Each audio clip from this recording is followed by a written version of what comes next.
El proyecto Día de las Muertas comenzó durante la pandemia en el año 2020. Nos juntamos 4 amigas para reflexionar sobre la violencia de género que se acentuó durante esta época. Está inspirado en el Día de los Muertos, una tradición mexicana donde nos reunimos cada año para esperar a las personas que han fallecido.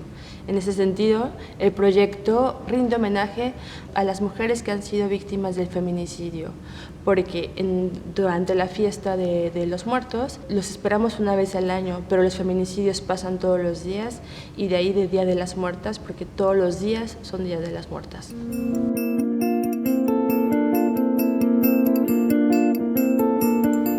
Cette année, le projet Día de las Muertas prend place à la Maison de l'Air du Parc de Belleville en partenariat avec le centre socio-culturel Archipelia.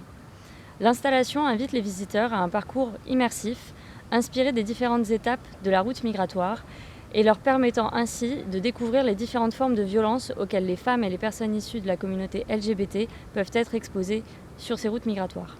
Pour donner une visibilité aux victimes et sensibiliser le plus grand nombre aux violences de genre, nous faisons le choix d'allier recherche et création artistique, car nous sommes persuadés que ce sont des outils clés qui permettent au public de s'approprier ces notions complexes de manière personnelle et sensible.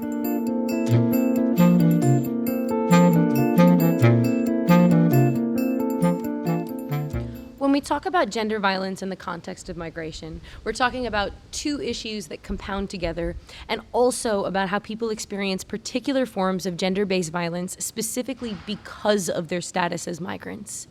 People are therefore forced to migrate to escape gender violence and then face compounding gender violence when they do migrate. Whatever the cause or the path of the journey, migrant women and queer people are some of the most vulnerable and marginalized in our societies.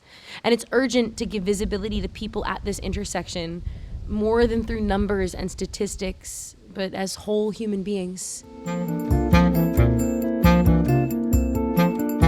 Eu sou como eu sou, pronome pessoal, muitas veriveu do homem que iniciei na medida do impossível. So I developed this piece actually for Mother's Day a couple of years ago, because Mother's Day has always been a very difficult day in my life, because you have that juxtaposition between a mother where you come from and a mother who raises you. And this piece kind of came from that wound of never really having that link and close connection to my first mom, and then having the feeling of being pulled away and kind of being stolen by this other person. And it's something that I have felt for a really long time, and it just kind of came to me in that image. And usually Kurdish women are the ones behind the scenes creating everything. They're the ones weaving everything in the background, and I wanted to put it to the forefront so people see the beauty of these women. And in our tradition, there's a red string that will be tied around a bride, and this red string represents her purity. And so when a woman is not deemed as pure, there can be such thing as honor killings, for example, and which lead then to femicide. And I just wanted to represent that for Kurdish women, just a red string can mean their life. Their life can be dependent on just the red string.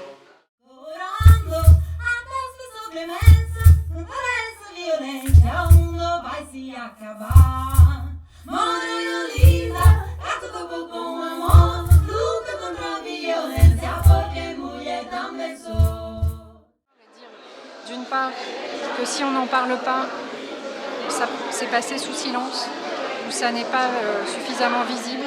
Et il faut sortir d'un isolement et se sentir impliqué, y compris quand on n'est pas directement concerné par ces violences, et savoir écouter pour comprendre ce qui se passe pour ces femmes et pour que chacun de nous puisse les sortir, les aider à sortir de leur isolement et venir voir, venir entendre ces témoignages, c'est d'une certaine façon sortir de l'isolement ces femmes.